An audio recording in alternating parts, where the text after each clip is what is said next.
Friends, जो moment RCC का हमारा जो नेक्स्ट टॉपिक है वो है हमारा मोमेंट ऑफ रेसिस्टेंस, ठीक है, ऑफ बीम। ऐसे भी लिख सकते हैं, सिंपली आप मोमेंट ऑफ रेसिस्टेंस लिख सकते हो। मोमेंट ऑफ रेसिस्टेंस में be define as the resistance offered by beam section to the moment developed in the section for the equilibrium condition.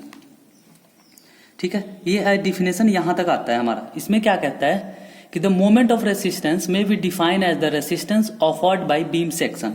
सो मान लो हमारा कोई ये बीम सेक्शन है, इसके ऊपर कोई लोड आया, ठीक है।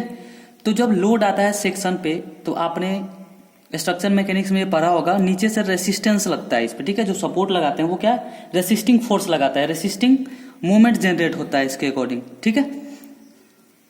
वो क्या है, मूवमेंट ऑफ रेसिस्टेंस जनरेट करता है, ठीक है।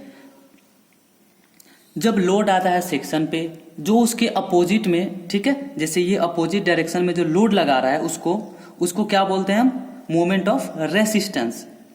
वही अगर इक्विलिब्रियम कंडीशन है, जैसे कोई भी बीम इक्विलिब्रियम कंडीशन में कब होगा, जब उसका स्ट्रेस जो जनरेट हो रहा है वो कंप्रेशन का स्ट्रेस और टेंशन का स्ट्रेस इक्वल हो। For equilibrium condition the total compression in concrete means C से डिनोट करेंगे इसको। नेक्स्ट है टोटल टेंशन इन स्टील, यानी टी से डिनोट करेंगे इसको, ठीक है। तो नेक्स्ट क्या आएगा, C and T are equal and opposite acting centre gravity of compression and tension portion respectively. जैसे क्या कहता है कि अगर कोई भी हम इक्वल सेक्शन माने या इक्विलिब्रियम कंडीशन में कहते हैं, तो उसका मतलब क्या होता है, C and T are equal and opposite, okay. ये दोनों इक्विलिब्रियम कंडीशन में है, जैसे equal and opposite direction force लगा रहा है, ठीक है, किसी भी पोर्शन पे किसी बीम के, ठीक है। नेक्स्ट आता है मोमेंट ऑफ रेसिस्टेंस को हम कैसे लिखते हैं, टोटल टेंशन और कंप्रेशन, जो भी स्ट्रेस जनरेट हो रहा है, टोटल कंप्रेशन स्ट्रेस या tension stress into lever arm, okay.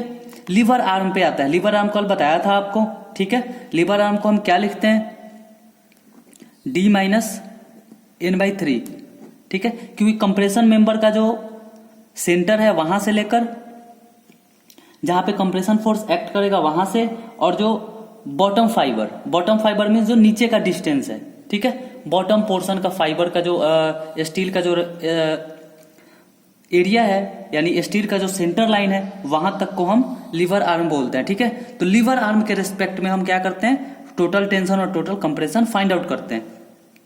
So moment of resistance क्या लिखेंगे, C इंटू जेड, यानी कंप्रेशन इंटू लीवर आर्म। ये क्या बनेगा फॉर्मूला इसका, B इंटू एन, जो ये कंप्रेशन के लिए हो गया, B into N sigma CVC divide by 2 D, फिर लीवर आर्म आ गया, ये मल्टीप्लाई कर दिया हमने, ये आ गया, ठीक है। अब अगर हम उसी को टेंशन में ले तो वो क्या आएगा, T इंटू जेड, यानी stress in tension into lever arm. तो स्ट्रेस इन टेंशन क्या आएगा, टेंसाइल जो स्ट्रेंथ है उसको, वो क्या आएगा, वो आएगा हमारा लोड, जो टेंशन लोड है वो क्या आएगा, सिग्मा AST, क्योंकि आपने पढ़ा होगा load is equal to stress into area, okay. इसके अकॉर्डिंग आपने ये पढ़ा है पहले, load is equal to stress into area, so stress into area into lever arm, ठीक है। तो ये क्या आएगा, मोमेंट ऑफ रेसिस्टेंस। अगर आप इसको डिनोट करो, जैसे मैंने कांस्टेंट बताया था आपको पहले, ठीक है, जो मोमेंट ऑफ रेसिस्टेंस का कांस्टेंट होता है यानी फैक्टर होता है, उसके अकॉर्डिंग लो तो आप n is equal to KD लिखते हैं, ठीक है। K मैंने कल बताया था आपको, पिछले लेक्चर में मैंने बताया था आपको K। तो मोमेंट ऑफ रेसिस्टेंस क्या होता है, B into D sigma CVC two KD, n को हमने अगर K लिखा तो ये D है, ये कहां पे, ये चेंज हो गया ना यहां से, ठीक है, ये D हमने बाहर ले आया, KD। अब देखो आगे क्या आएगा, BD square sigma CVC, D square हो गया ना, यहाँ पे D जो था यहाँ वो स्क्वायर हो गया। अब K माइनस 1/K3, जो जहां पे J इज इक्वल टू क्या होगा, 1 माइनस K/3। तो हम इसको क्या लिख सकते हैं, MR moment of resistance is equal to BD square sigma CVC two K into J, ठीक है। तो जो हम sigma CVC by 2 K into J को क्या लिखते हैं, sigma CVC divide by K into J को लिखते हैं मोमेंट रेसिस्टिंग फैक्टर। ये मोमेंट रेसिस्टेंस फैक्टर होता है इसका। तो अगर हम इसके अकॉर्डिंग फॉर्मूला बनाए तो क्या बनेगा, ये moment of resistance is equal to Q B D square. Q क्या आ गया, ये जो मोमेंट रेसिस्टिंग फैक्टर है इसको क्यू लिखते हैं, ठीक है, मोमेंट रेसिस्टिंग फैक्टर। तो K into J into Q are design constant, ठीक है। के इज इक्वल टू क्या लिखते थे, M sigma CBC divide by sigma CBC plus sigma S T. और जे क्या लिखते थे, J is equal to 1 minus K by 3 and Q क्या होगा, sigma CBC into K into J divide by 2। Okay, so इस सब जो भी फॉर्मूला मैंने बताया आपको, इस फॉर्मूला को यूज करके हम आगे मोमेंट ऑफ रेसिस्टेंस का क्वेश्चन करेंगे, और सारे जो भी फॉर्मूला आपको बताया ये वो सबको यूज करके हम मोमेंट ऑफ रेसिस्टेंस का क्वेश्चन करेंगे। उसके पहले हम जानेंगे कि बीम का सेक्शन कौन कौन सा होता है। ओके, सो स्टूडेंट्स अब हम आते हैं बीम सेक्शन पे, ठीक है। देखो जैसे ये बीम है, बीम हो गया एक, यहां पे हमने टेंशन में स्टील प्रोवाइड कर रखा है, ठीक है, एरिया ऑफ स्टील लेते हैं। अगर हम इसको ऐसे भी डिनोट कर सकते हैं, ये हमारा है, ठीक है।